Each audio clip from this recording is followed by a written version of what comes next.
E aí, já parou para pensar que talvez um único hábito, um que a gente faz o tempo todo sem nem perceber, possa ser a causa de um monte de problemas de saúde hoje em dia? Pois é. Hoje, a gente vai mergulhar fundo na arte e na ciência que parecem meio perdidas da respiração. E vamos descobrir como uma coisa tão básica pode, na verdade, mudar tudo na nossa saúde. Pensa bem nisso por um instante.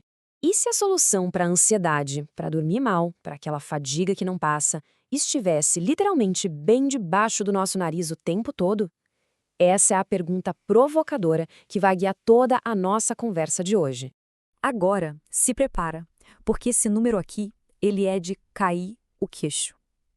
90%, a esmagadora maioria das pessoas, gente como a gente, respira do jeito errado. E essa falha, que parece pequena, está ou causando ou piorando uma lista enorme de doenças crônicas. Ok, mas quão ruim pode ser respirar pela boca final? Para a gente ter uma ideia real do tamanho do estrago, vamos dar uma olhada num experimento que rolou em Stanford. Um experimento, digamos, um tanto corajoso, ou masoquista mesmo. A ideia era brutalmente simples. O pesquisador James Nestor e um colega decidiram simplesmente bloquear as próprias narinas com silicone, por 10 longos dias. O objetivo era bem direto. O que acontece com um corpo perfeitamente saudável quando ele é forçado a respirar só pela boca? Bom, os resultados foram assustadores e imediatos. A pressão arterial deles disparou, subiu em média 13 pontos, já entrando em nível de hipertensão. O corpo entrou num estado de alerta e estresse constante. O ronco aumentou inacreditáveis 1.300%. Logo no primeiro dia.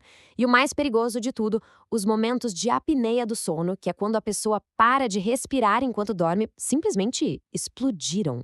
E esse gráfico aqui deixa tudo bem visual. Em só 10 dias, o número de vezes que a respiração parava durante o sono quadruplicou. Isso é muito sério. Significa que o corpo ficava sendo privado de oxigênio noite após noite. E isso, sabe, não é só sobre os dados frios. Tinha o custo humano, que era bem real. Essa frase do Nestor resume a experiência de um jeito muito forte. Foi uma devastação completa, não só para o corpo, mas para a mente também. Ok, depois de ver esse filme de terror que é respirar pela boca, a solução parece até óbvia, né? Usar o nariz. Mas por que o nariz é tão fundamental assim? Chegou a hora de descobrir os verdadeiros superpoderes que ele tem. Então, o nariz não é só um buraco no rosto. De jeito nenhum. Ele é uma máquina super sofisticada. Ele funciona como uma estação de tratamento de ar, sabe? Ele aquece, umidifica e filtra tudo. Ele também pressuriza o ar, tipo um turbo, o que ajuda os pulmões a absorver mais oxigênio. E ainda tem um tecido erétil lá dentro que ajuda a equilibrar nosso sistema nervoso. Ah, e ele produz uma molécula que é simplesmente essencial, O tal do óxido nítrico. Essa molécula milagrosa, como dizem, é um verdadeiro super-herói do nosso corpo. Ela ajuda a gente a absorver uns 18% a mais de oxigênio, combate vírus e bactérias e ainda melhora a circulação no corpo inteiro. E o mais louco é que, ao respirar pela boca, a gente joga fora todo esse benefício. Simples assim. Colocando um do lado do outro, a diferença fica gritante. De um lado, com a respiração nasal, a gente ativa o sistema de descansar e digerir. É o modo calma, o modo recuperação. Do outro lado, respirando pela boca, a gente liga o modo lutar ou fugir. É estresse o tempo todo, é ineficiente, é prejudicial. A escolha parece bem clara, né?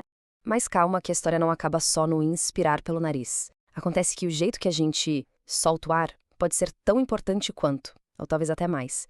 E para entender isso, a gente precisa falar de um músculo que quase todo mundo esquece que existe. É ele aí, o diafragma. Esse músculo gigante em formato de guarda-chuva que fica embaixo dos pulmões. Ele é tão importante que alguns chamam de segundo coração. E não é à toa. Ele não bomba só ar, ele ajuda a impulsionar o sangue e a linfa pelo corpo todo. Uma respiração de verdade, completa, usa todo o potencial do diafragma. Ele desce para encher os pulmões até o talo e depois sobe para esvaziar tudo, para botar todo o ar velho para fora. Só que tem um detalhe. A maioria de nós usa, só 10% da capacidade dele. Isso sobrecarrega o coração e faz a gente perder todos os benefícios dessa bomba extra. E se ainda resta alguma dúvida da importância disso, olha só que dado impressionante. Um estudo gigantesco que acompanhou milhares de pessoas por 70 anos buscou o principal fator que indicava uma vida longa. E a conclusão surpreendeu todo mundo. Não era dieta, não era exercício, Não era nem a genética, era a capacidade pulmonar. Simplesmente isso. E o mais curioso de tudo isso é que não tem nada de novo aqui, na verdade. A ciência de hoje só está confirmando o que muitas culturas antigas já sabiam, há muito tempo. Aí fica a pergunta, né? Se isso é tão antigo e tão importante, como foi que a gente desaprendeu a respirar? A resposta pode estar no que chamam de desevolução. Parece estranho, mas faz sentido. Os crânios dos nossos ancestrais mostram que eles tinham mandíbulas largas, dentes retinhos e, por consequência, vias aéreas bem abertas. Mas aí a gente descobriu o fogo, começou a cozinhar e a comida ficou mais mole. Depois vieram os alimentos processados, mais moles ainda. A gente parou de precisar mastigar com força. E com o tempo, nossas bocas e mandíbulas foram encolhendo, apertando as vias aéreas e criando os problemas que a gente vê hoje. Essa sabedoria não estava totalmente perdida. Lá no século XIX, um explorador chamado George Catlin ficou impressionado com a saúde e os dentes perfeitos de tribos nativas americanas. E ele notou um hábito que todas elas tinham. As mães, com muito cuidado, fechavam a boca dos bebês para ensiná-los a respirar pelo nariz desde sempre. Ele ficou tão maravilhado que chamou isso de o grande segredo da vida. E isso nos leva ao final da nossa análise. A ciência moderna e a sabedoria antiga, no fim das contas, estão dizendo a mesma coisa. O jeito que a gente respira afeta absolutamente tudo na nossa saúde. A pergunta que fica na tela, então, não é só para a gente refletir, é um convite. A partir de agora, depois de tudo isso, como vai ser a próxima respiração?